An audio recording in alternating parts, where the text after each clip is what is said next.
画面当中看到穿着红色球衫的球员，就是乐成高中橄榄球队的选手。因伫这个2020-07人制橄榄球锦标赛当中，打败其他学校的好手，摕下全国冠军。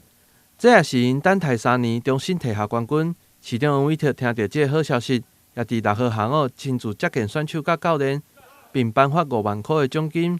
会中市长除了表扬因优秀的表现以外，也期待因会使伫未来奥运的比赛项目当中为台湾争光。今天非常高兴能够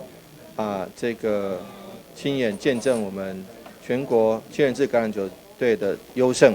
我们台南市的六星高中能够到市府来，一方面接受表扬，一方面也向全体市民来呈现这个战果。那么7人制橄榄球赛已经被列入奥运的正式项目，所以说台湾如果能够好好表现，好好来这个加油的话，应该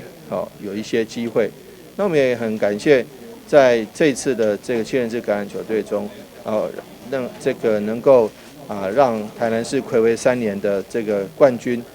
能够让六星高中能够帮台南市争一口气，帮台南市夺回荣耀。那这点是非常非常谢谢的。我们期待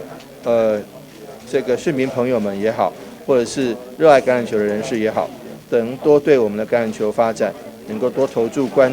注，以及多这个予以更多的鼓励跟加油。也希望说六星橄榄球队六星高中橄榄球队能够在日后的比赛以及日后的这个橄榄球界一直保持霸主的地位。我觉得这点是大家最大的一个期待跟希望。